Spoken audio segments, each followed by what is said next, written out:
walkway side by side, in unison, towards a man standing patiently at the far end.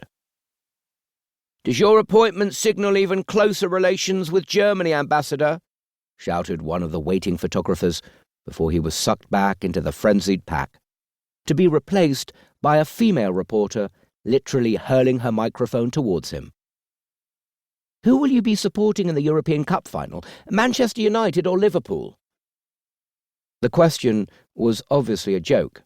Bream stopped for a moment. "Neither of them," he said, smiling like a Cheshire cat. "I'm a Tottenham Hotspur supporter."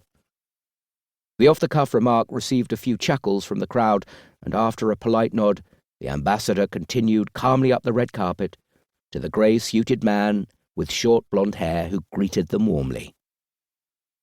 "Chancellor Schenk, it's good to see you again," Jacob said cordially, "and thank you for meeting us here today.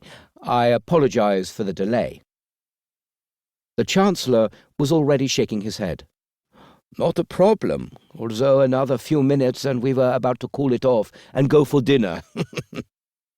All three men laughed jovially as the Chancellor now extended his open palm towards Bream's. "It's a pleasure to see you, Secretary Ryan, and of course, Ambassador Breams."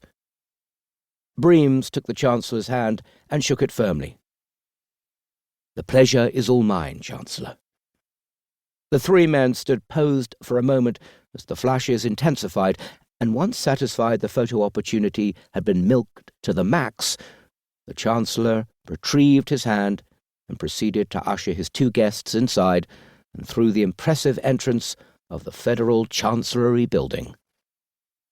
Built at the end of the 20th century, the Federal Chancellery Building, or Bundeskanzleramt, as it was known, had been built to house the various German governmental institutions following the relocation of the German capital from Bonn to Berlin at the end of the Cold War. It also housed the Chancellor's main office and was within a stone's throw of the Reichstag, the seat of German Parliament and the world-famous Brandenburg Gate.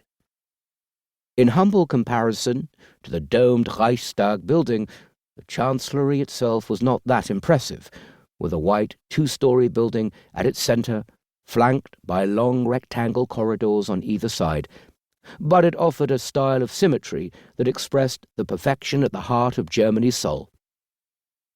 As with cars and industry, the country's architecture offered something different, and while Breams followed behind the two leaders, he found his thoughts drawn to the top of the building.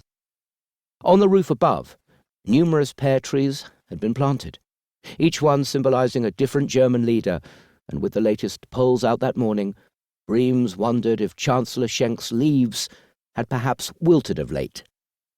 Of course, by the end of the week, they would no doubt be flourishing once again. Such was politics, and the polls. The inside of the Chancellery felt like a hospital and exuded cleanliness. With numerous floors on either side, all painted in a dazzling white, it was an assault on one's senses, akin to being caught in a blizzard. For a moment, Breams felt snowblind, the media's camera flashes only adding to the intensity. "Gentlemen," Schenk declared as they reached a set of open white double doors, before pointing inside towards two microphone-adorned podiums, which faced a crowd of eager reporters all sat impatiently on black plastic chairs.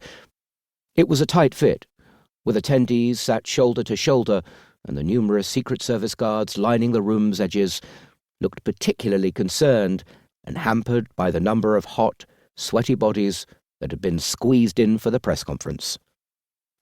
The three men made their way inside, with Schenk and Breams taking the central podiums. Secretary Ryan stood off to the side as the Chancellor raised his hands pacifyingly, and the room rapidly descended into silence. Not until he was satisfied did the German leader begin to speak, in English. "Thank you for all being here today. I would personally like to extend my gratitude to Home Secretary Ryan for the drive he has displayed in the organization for this occasion. As you all know, this type of event